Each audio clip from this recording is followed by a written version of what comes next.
My name is Rebecca Sorensen, and I'm dancing for the Pink Fund. For all those women who don't have the opportunity, I'm dancing for them.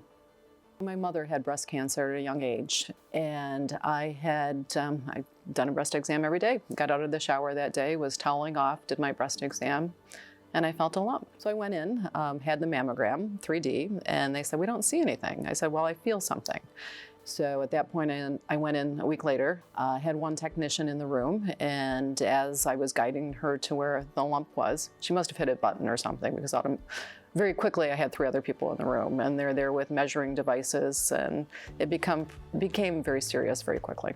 So they recommended a lumpectomy. I went in for a lumpectomy, and they did not get clean margins, which I didn't know that at the time. I went back for my follow-up, and the comment was, "Gosh, you know what, we didn't get clean margins.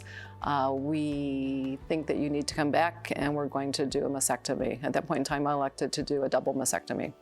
They also, at that point in time, they tested for lymph node involvement, and they tested 3 close to my body. The first one closest to my body was positive. The next 2 were negative. So now we're thinking early stage 2. And then I had chemo throughout the summer of 2017 with a surgery scheduled for September. September came, and I had a double mastectomy. At that point in time, they found additional cancer in other parts of my breast, and they picked up a 4th lymph node. So now all of a sudden I've got the results of that surgery, and they said, "Gosh, you know what? We're going back in again. We have to take all your lymph nodes out." So then I had another surgery a week later.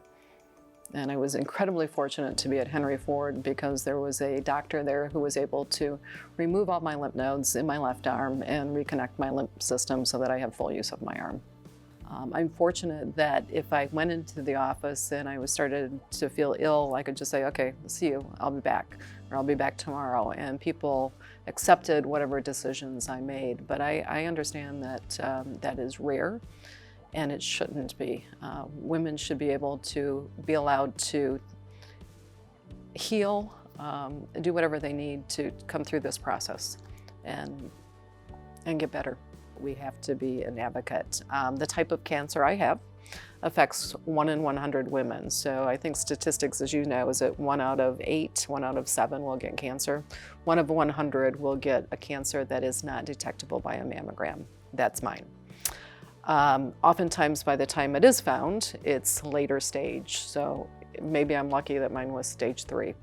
But I think that as women, we have to be our own best advocates. We have to do our daily breast exams, and we have to be aware of our bodies, and that we have to find time to make sure we make those appointments and that we follow through, because we get so busy. And I see women all the time say, "Gosh, you know what? I don't have time to go get my mammogram. I'm working too hard. I've got kids, blah, blah, blah." If you go away, who's going to do those things? Looking at our own mortality, hopefully we stop and take a look at what our lives are and how we want them to be, and realize that even if we live to be 100, those years go very, very fast. And hopefully we're enjoying those days along the way. And hopefully we also have a purpose. I'm going to guess probably 20 to 25 people reach out to me who I didn't know before, and just asked about my journey, and could I share, and could I help them and give them any advice. I say it's a chapter in my life, but it is not the story of my life.